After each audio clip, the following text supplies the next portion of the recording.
Hey guys, Madballer here. Hope you're having a great day. Today we'll be going up against Jax in the top lane. For my runes, you can see them on screen, but I'll be running Conqueror with Domination Secondary, which is the best rune page for almost all of Mordekaiser's matchup, as it provides insane healing in the late game. I'm always going to start with that Doran Shield, as it's the best safe option for the early game. Now my Zoe does want to invade, but it looks like we've got a couple of AFKs, so we are going to play this one safe to start. In terms of the jungle matchup, obviously I'm up against Silas and Jax. Lee Sin and Mordekaiser is going to be favoured slightly in that 2v2 in the early game, but I don't really want to force anything, as we're not massively favoured as we would against a weaker early jungler.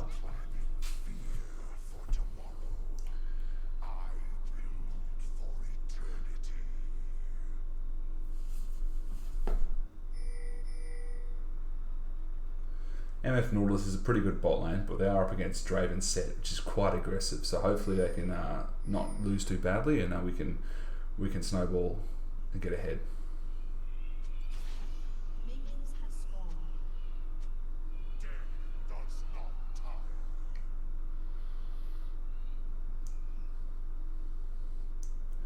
So Jax is an interesting matchup for Mordekaiser, as you do beat him in most stages as long as he doesn't get ahead, but if he does get ahead, he is going to really roll you, which is why it's really important to play the first few levels safely, particularly level 1. Level 1, Jax is always going to out-trade you with Counter-Strike, so you really need to be careful, and if that means giving up a couple of CS, so be it.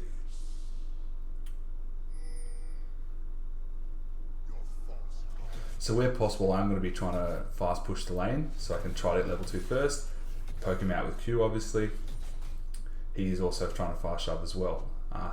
You really want to get level 2 first in this matchup, but sometimes you can't obviously. Some good poke there. So now I'm trying to kite him back, but obviously he's going to get counter shot off, which is unfortunate, but not too bad. We'll obviously pop the health potion and tap him with the Q on the way out. Now we know Jax is going to hit level 2 first here, so we're going to play safely and further back. I think that's one more minion, and he hits level 2 there, so we're going to play back and kite him out. But we're one minion off too as well. So Jax is normally going to try and play really aggressive here, as he's got both his gap closer and his E. So he's playing up here, and he's going to jump on you here. So the important thing to do here is E for space, so he misses his E. Now we're winning the 1v1. Wait for him to flash follow, easy first blood. So the really important thing to note there is that when Jax will jump on you with his gap closer, you really need to put the E down in the base of your body, so it pulls him away and he misses his stun. As soon as he misses his stun, he's going to lose that. So we see Lee Sin here, make sure not to give away the gank, and being a Jax player, he's going to play extremely aggressive. We pull him closer to the Lee Sin. Now we really want to just kite him out. We really don't want to give away a trade kill, so run away, cut it out. Lee Sin does a great job, and we pick up the second kill. At this point, I'm begging Lee Sin to shove my lane because it's in a bad spot, and we want to push that into tower, as Jax now doesn't have TP. Thankfully, Lee Sin does a good job. Thank you, Lee, in shoving that last wave into tower, so we can get a favourable back.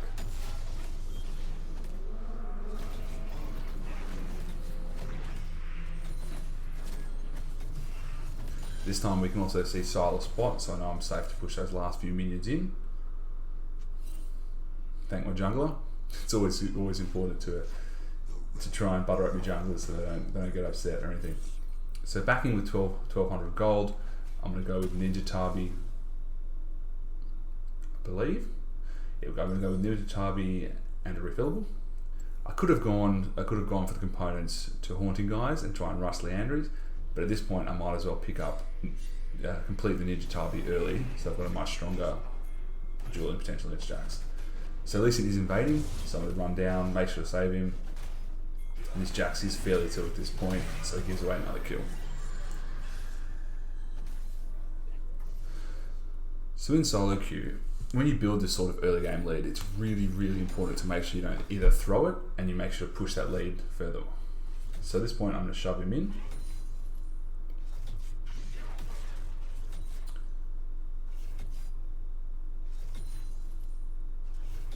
Missing a few CS there, unfortunately. But I think I do get these last two.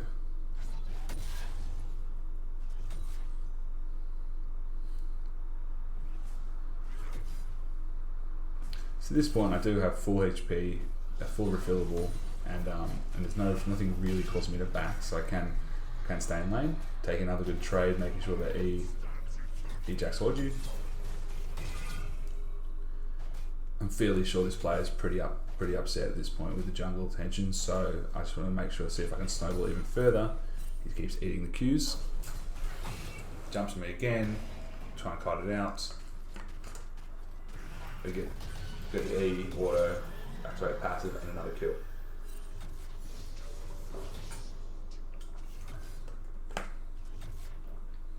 And there's my Nautilus commenting about how mad Jax is. The best thing about this, in my opinion, is not just that I'm snowballing my lane, but I'm also giving my other lanes some positive things to see on the map, and hopefully they'll be playing better as well.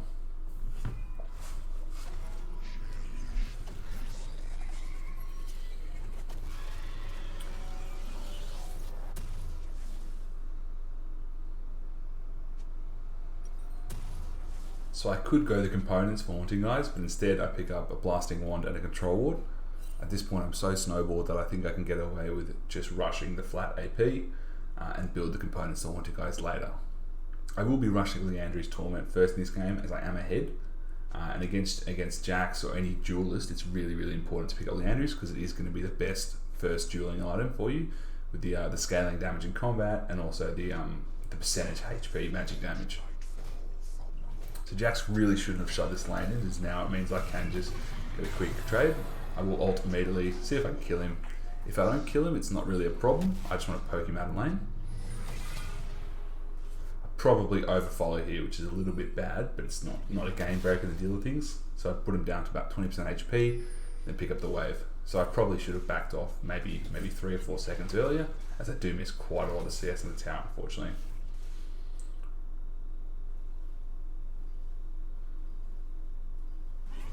Again, full HP with nothing really to buy, so I can might as well slow push the lane out and deny Jax as much CS as possible.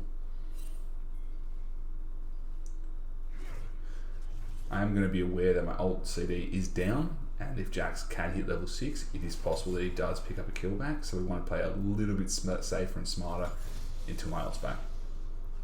So Jax hasn't backed here, so I know I can keep punishing him. He really should have backed as the lane was pushing back to him.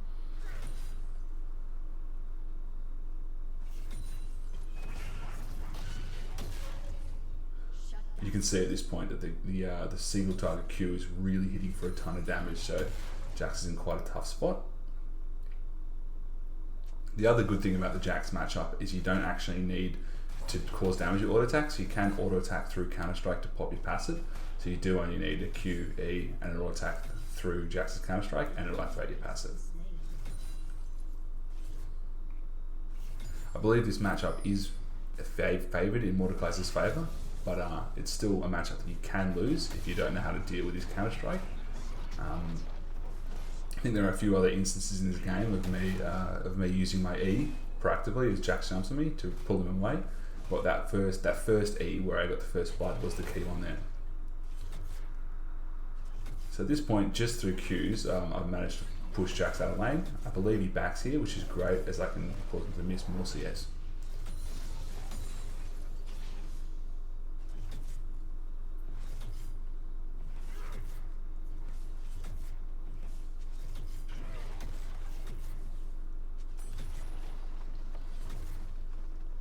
So I don't really know where Silas is in the map, but considering how leveled I am and the itemization I've got, I think I'm fairly safe to push this in as he can't 1v1, and my ult is back up.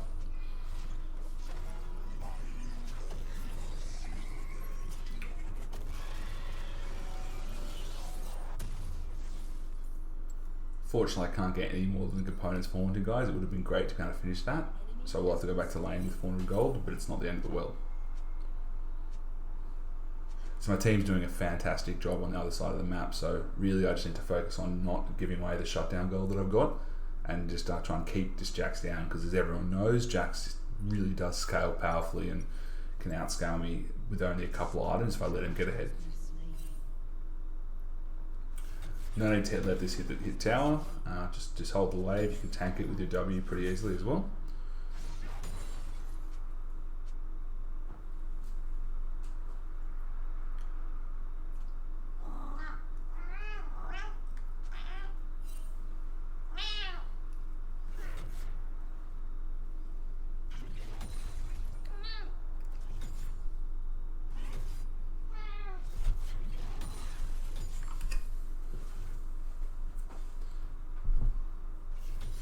So Jax is missing on the map here, but I'm not really worried about a roam. I'm fairly sure he's backed.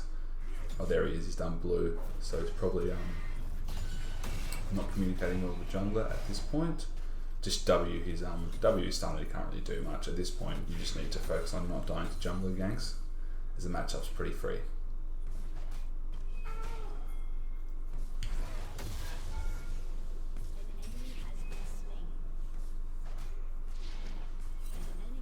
Make sure to follow Jax here. You don't want to stay in lane if I need to.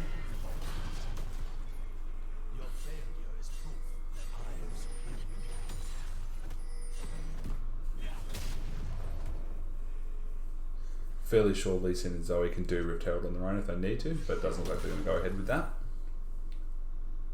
Now I'm going to shove this in and pick up another plate for that early game gold. The Jack's coming. I don't think I can get more than one, but that's okay. Jax jumps into me again. At this point, I'm fairly sure I should have altered a little bit earlier, but we still win this fight fairly easily with a few 100 HP. So shove this back in as fast as possible to deny Jax as much as he has. As Lee Sin picks up the Rift. This Lee Sin's doing a really good job this game actually. He's pressuring them out very well and snowballing the other lanes, not just me.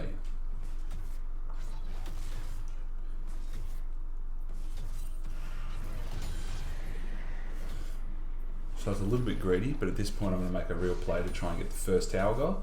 Silas is pretty weak and I'm full HP, so I should be okay. And with Jax respawning just about now, I should be able to get it before he comes back to lane.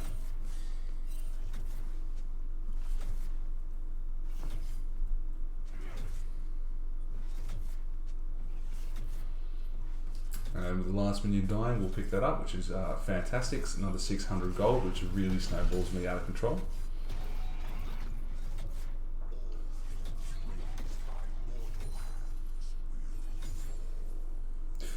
The good thing about taking first tower as well is it means I can now run. Back down to bot. So I'm looking for TP players. I have Flash and Ghost up. So I'll just jump in as fast as possible, to try and see if I can save my bot lane.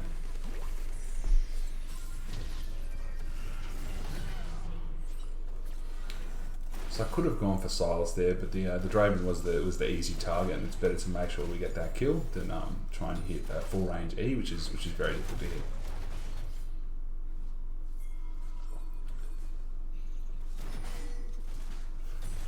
So the really important thing about that roam is that I'm managing to snowball other lanes, not just mine. Obviously top's a pretty hard one, but we need to make sure we can get a bot turret here as well, and if we can snowball more than one lane, then you're really going to make sure that you do win this game.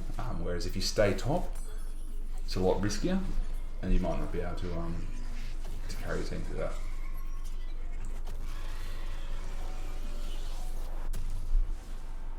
Now we run back top.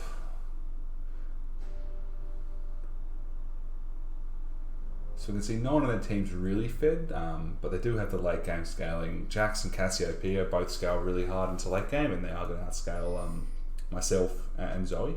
So I do want to close this game out in the next 10 to 15 minutes. If we go to the 30-minute stage, then it does get a little bit dicier, and I've lost way too many games.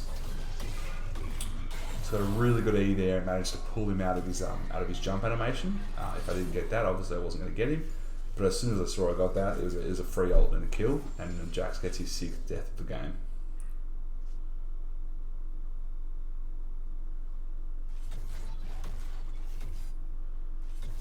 Shove this lane in with Q&E. There's not much else happening in the map, but I do want to shove this as fast as possible, so I can roam and help my team if I need.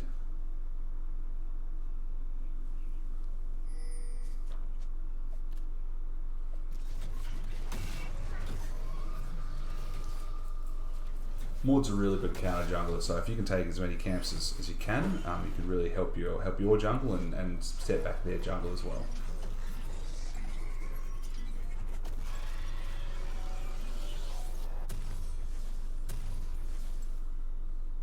So I'm just letting my team know that I've completed the 2-item power spike.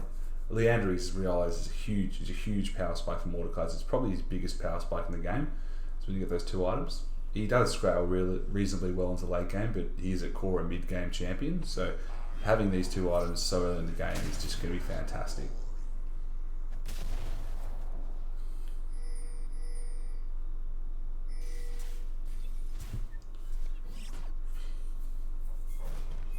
So I'm pinging my Lee Sin now, see if we can keep Jax down with other kills. It will be fairly free. Doesn't look like he goes for it because Lee does get a solo kill on Silas, another good play. And we won't be able to pick up the Jax at this moment, but that's okay.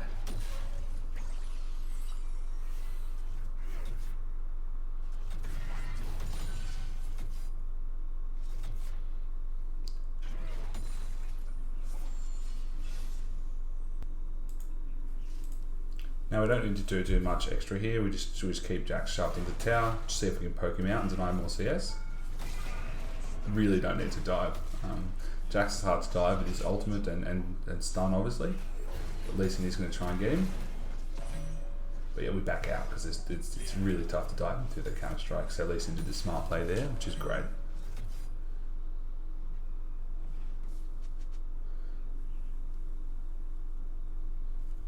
So at this point, I'm fairly sure my team can handle themselves in a 4v4. So I'll keep shoving top in for another couple of waves and see if I can pick up the second tower. But obviously, keeping an eye on the mini map and getting ready to rotate if I need to.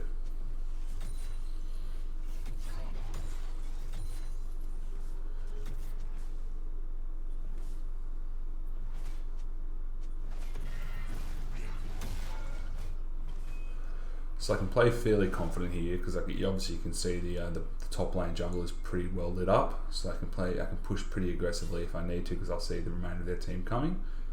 We do have that pinked as well, so I know there's no other wards in the map. Got a really good trade there. Pop W for the tower shot and bring him to half HP. So I'm just going to keep doing this. I'm going to keep pressuring him, see if I can push him out, and as soon as I push him out of lane, get more damage in the top lane tower. I do have ult, so I'm fairly confident in a 1v2 as well. If the whole team comes, I could be in trouble, however. I am pinging my team to let them know that the second Rift Herald is up. It's really important when you're ahead to pick up objectives on the map, like Dragon and Rift Herald. Not doing that is probably the easiest way of throwing a game. So we'll path upwards towards that. I can pick up the Gromp, but I just want to be nearby the Rift Herald if I'm needed. If they do engage, so we can fight with the whole of our team.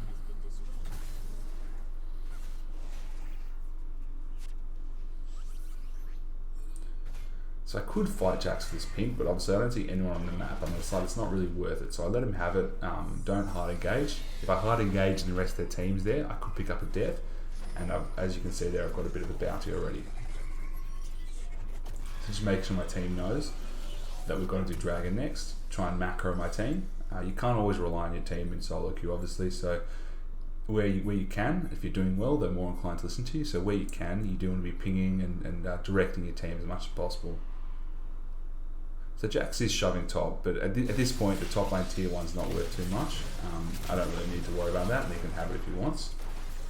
Lee Sin unfortunately gets picked off, but we're so far ahead that I'm fairly sure we can win this 4v4. So I'm going to flash in, use that, try and engage. But as soon as you see Draven isolated, I can pick up this free 1v1. I'm not going to over chase for kills. As soon as we win that team fight, that's all we need, and we can go straight back to the objective. There's no need to over chase them that hard. It's just going to be waste time.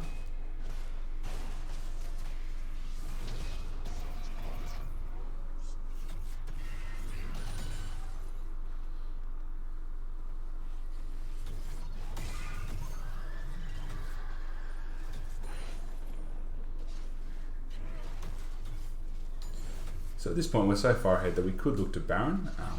As long as we clear the area of wards, it's a fairly safe play. So that's probably the next item on the agenda. If they don't surrender, we'll be able to try and pick up the Baron and win the game from there.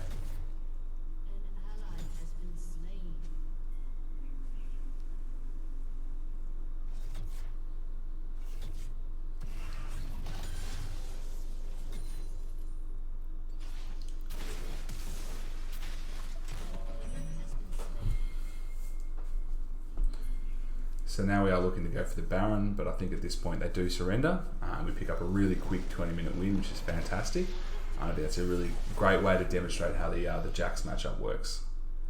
If you guys like this gameplay commentary, please feel free to like, comment and subscribe down below. It really helps me out and I appreciate it. I will be releasing videos twice weekly, so do stay tuned. Thanks for watching everyone, and as always, good luck in solo queue.